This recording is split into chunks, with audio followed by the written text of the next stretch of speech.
இந்த காலபுருஷ தத்துவத்தின் முதல் ராசி மேஷம்தான். மேஷ ராசியில் பிறந்த எல்லோருக்குமே ஒரு ஆதிக்க உணர்வு இருக்கும். ஒரு செல்வாக்கு, எந்த ஒரு வேலையை எடுத்தோம் முடிச்சோன்னு இருக்கணும். ரொம்ப வேகமாக செயல்படுவாங்க. அவர்களுக்கு 4ஆம் இடத்துல இப்போ குரு சஞ்சாரம் பண்ண போறார். ஆல்ரெடி 7.5 சனி வரை போயிட்டு இருக்குது. அதுதான் சொல்ல வரேன். மிக முக்கியமான ஒரு விஷயம் கேள்வி கேட்டுட்டீங்க நீங்க. ஒரு அதையும் பதில் சொல்ல போறேன். இந்த 4ஆம் இடத்தில் குரு சஞ்சரித்த காலத்தில் தான் பாண்டவர்கள் வனவாசம் போனாங்க ஜாதக ரீதியாக. இப்போ 4ஆம் இடத்துக்கு குரு வருகின்ற போது என்ன ஆகுன்னா, கொஞ்சம் அலைச்சல் அதிகரிக்கும், வேலைபளு அதிகரிக்கும், எல்லா விதமான எதிர்மறையான பலன்கள், உங்கள் உழைப்பிற்கேற்ற ஆதாயம் கிடைக்கும், உங்களுடைய கவனம் திசை மாறும், ஆசைகள் அதிகரிக்கும், சஞ்சலங்கள் ஏற்படும். இதெல்லாம் 4ஆம் இடத்து குரு ஏற்படுத்தி கொடுக்கின்ற பலன். இப்போ 7.5 சனின்னு ஒரு பாயிண்ட் பிடிச்சிருக்கீங்களா?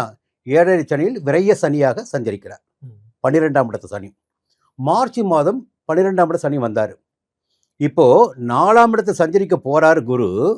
அந்த 4ஆம் இடத்தை சஞ்சரிப்பவர் தன்னுடைய 9ஆம் பார்வையாக 12ஆம் இடத்தை பார்க்க போறார். யாரை பார்க்க போறாரு? நீ சொல்றீங்களா, பயமுறுத்துறீங்களே, 7.5 சனி.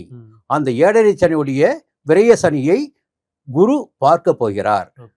அப்போ முதல் பாயிண்ட் என்னன்னா, 7.5 சனியால் ஏற்பட்டிருக்கின்ற பாதிப்புகள், விரைய சனியால் ஏற்பட்டிருக்கின்ற பாதிப்புகள் மேஷ ராசினரை நெருங்காமல் போகும்.